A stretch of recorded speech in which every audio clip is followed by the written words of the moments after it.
আজকে গোপালগঞ্জে এক লোক মারা গেছে, লোকটা হিন্দু, তারা বলতেছে শহীদ হয়েছে। তাহলে তাদের ধর্মে হিন্দুও শহীদ হয়। তাহলে এমন ধর্ম, এটা পৃথক ধর্মই তো, পৃথক ধর্ম ছাড়া হিন্দু শহীদ হয় কেন? তাহলে তাদের একটা ধর্মই এটা। শহীদ হওয়ার শর্ত হলো তার আগে কি থাকতে হবে? বলেন কি থাকতে হবে? ঈমান থাকতে হবে। ঈমান ছাড়া শহীদ বলা যাবে না।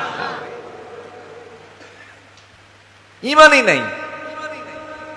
শহীদ আনন্দ কুমার মহন্ত আছে কিনা? এই তো আমি বিবাড়িয়াতে কোথায় যেন একটা গেট, শহীদ ধীরেন্দ্রনাথ সেতু, শহীদ। আচ্ছা, শহীদ শব্দটা কি বলেন তো? এটা কি হিন্দু হিন্দু মনে হয়? অন্য ধর্মের মনে হয়? শহীদ, বদরে শহীদ, ওহুদে শহীদ, খন্দকে শহীদ, কারবালায় শহীদ। শহীদের সাথে জড়িত হলো অন ইসলাম না ইসলাম, অমুসলিম না মুসলিম? মুসলিম।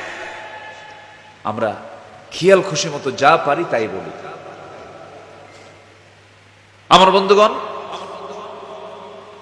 সেই ইসলাম দুর্বল নয়, আমার আল্লাহ দুর্বল নন। আমার আল্লাহ দুর্বল নন, তার দেওয়া বিধিবিধান যে ইসলাম দিয়েছেন সেটাও কোনো দুর্বল নয়। কিন্তু আমরা সমাজে লক্ষ্য করে দেখছি কিছু কিছু মানুষ এটাকে দুর্বল মনে করে। আজকের এই তথ্য প্রযুক্তির এই দুনিয়ায় ইসলাম চলে? ইসলাম দিয়ে কি চলে? ইসলাম দিয়ে চলে কিনা দেখায় দিছে এই বর্তমান দুনিয়াতে, দেখা দেয় নাই? হ্যাঁ, যদিও কিছু কিছু ক্ষেত্রে আমাদের সাথে পড়ে না। নিকটবর্তী সময়ে 56টি মুসলিম রাষ্ট্রের ভিতরে একমাত্র পারমাণবিক শক্তিধর কিছু দেখিয়ে দিয়েছে। সম্মানিত ভাইয়েরা, ইসলাম মজবুত একটি দ্বীনের নাম।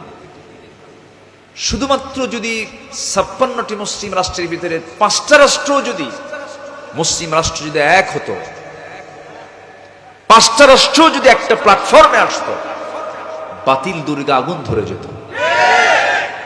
কিন্তু আমাদের সবচেয়ে বড় সমস্যা হলো আমরা এক না পৃথক? বলেন, আপনি একা থাকবেন একজন ব্যক্তি, আর সম্মিলিত থাকবেন, জামাতবদ্ধ হবেন আপনি একটা শক্তি। আমরা শুধু ব্যক্তি হতে চাই না শক্তি হতে চাই? শক্তি। আমরা একা থাকবো না, একা থাকলে ব্যক্তি, আর সঙ্গে থাকলে শক্তি। আমরা শক্তি নিয়ে সামনের দিকে এগুতে চাই। জোরে বলি ইনশাআল্লাহ।